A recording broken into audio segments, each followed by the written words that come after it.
from the Apna Dal. Her family was split, but the voters in Uttar Pradesh seem to have backed the BJP Apna Dal alliance very strongly, and a 16% gap in favor of the BJP among women voters. 32% women voting for the SP, 48% for the BJP alliance. There hasn't ever been such a big gap among women voters, and that could be one of the biggest takeaways from this election. Anupriya Patel.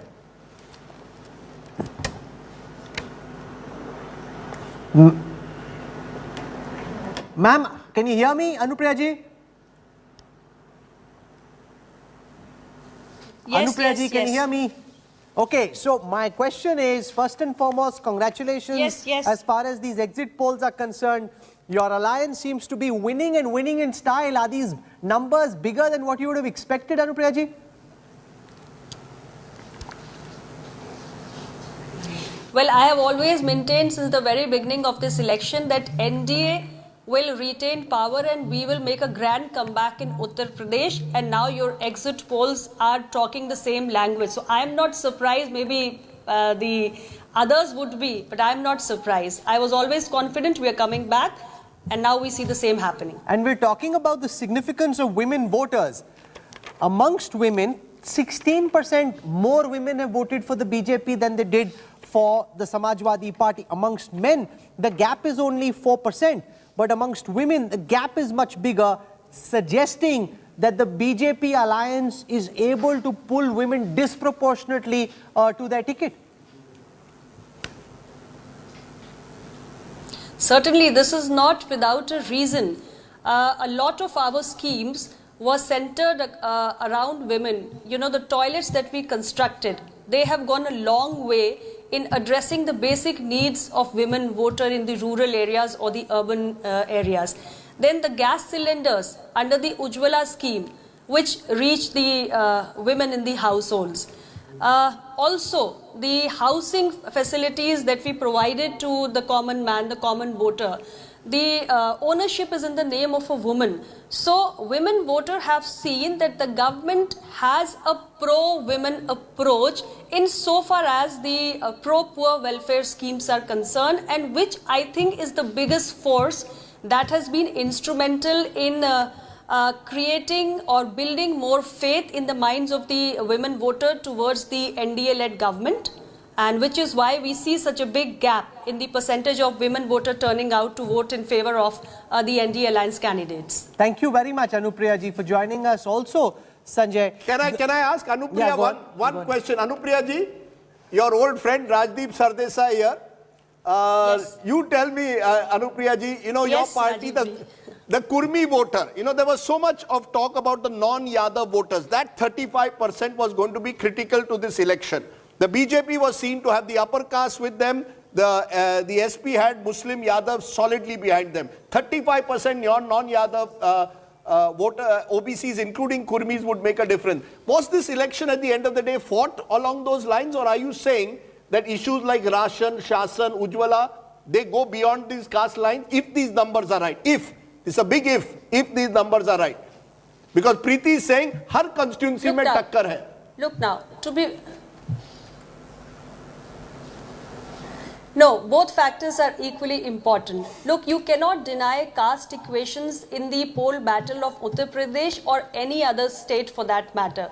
Caste equations and caste arithmetic is important, and every party tries to, you know, create that balance in the caste arithmetic, and the OBC voter in Uttar Pradesh constitute a sizable population, more than 50%. So you cannot ignore such a big chunk of population, because eventually your voter is coming from that population only. So definitely it makes a difference. And then insofar as the pro-poor welfare schemes are concerned, because the schemes have reached people without discrimination, and because the sizable and the considerable population is made up of the OBC voters, so definitely the OBCs, a large chunk would have benefited out of these schemes, which we are saying has created a faith in their heart towards the NDA-led alliance. So everything put together, we see this, this whole election turning in favor of NDA, and NDA coming I have a bit of a concern. In Uttar Pradesh. This is largely on behalf of everyone who's watching, because so far there was an election cap on price rise when it comes to petroleum products. We're just hearing that starting 6 a.m. tomorrow, CNG prices in Delhi likely to go up by about 50 paisa per kg to 1 kilo per kilogram. That's just CNG. This is likely to happen in diesel, petrol. So basically that election moratorium on increase in petroleum prices seems to be over, Anupriya ji. Ask about free ration. Will it continue? Honestly, I'm really not aware of this development, so I wouldn't really know what to react to this. But no decision was ever made keeping elections in mind. We have a pure intent to serve the common voter of Uttar Pradesh or the whole country insofar as our government of India is concerned. And I would really not like to comment on this. But that's outside the UP syllabus. But Anupriya ji, let me be honest. When you were on the ground, we saw Mehengai was an issue. Berozgari was a big issue among the young people. Avara Pashu, stray cattle, huge issue. People are angry, were disillusioned over these issues. Are you telling me that ration and Shasan were enough to overcome that? You cannot tell me that people on the ground were not disillusioned. We met a number of young people saying, Naukri hi nahi hai. Okay, I have two things to say. Stray cattle menace, yes, it does exist in UP.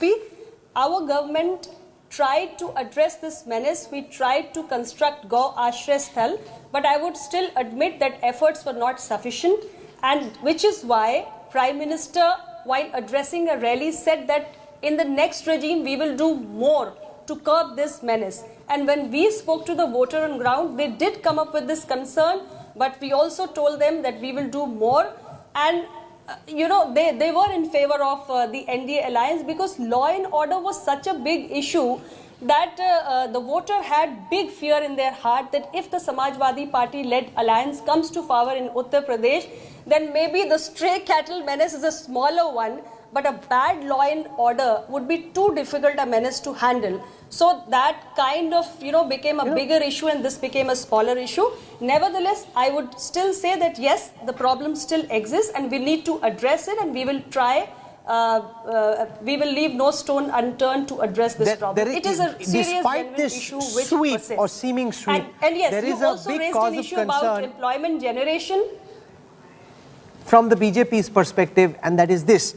Amongst voters who are in the age group of 18 to 25, the BJP leads the Samajwadi Party by only 1%. 41 versus 40. 40 for the SP, BJP 41. Anywhere else, the gap is 14%, 13%, 12% and 14%. But when it comes to that young and the restless voter, 18 to 25, the gap, ma'am, is only 1%. And that, despite this jubilation, is the one question mark that hangs over this result, Anupriya ji.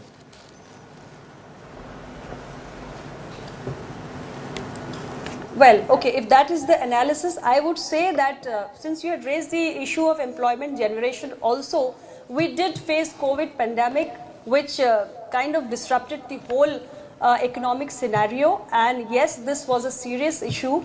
But we also were successful in explaining to the young aspirational voter that we are, employment generation is high on our agenda, and we have created a roadmap to have better employment generation in our next regime. The ease of doing business ranking has improved. We have been able to create massive infrastructure across the state, whether it is roads or railways or waterways, airports, electricity, everything has improved, and we have also an improved law and order situation. So we have paved way for getting larger investments, and there are big organizations, big investors who are showing interest in UP. They see now UP as a preferable destination for investment. So maybe in our next regime, we have decided, set a target of getting 10 lakh crores of investment. So that is a kind of argument we have put forth to the young voter, and I think to a great extent we have been able to convince them. Okay, we'll leave it over there. Anupriya Patel, thank you for joining us. Sanjay Kumar, how do you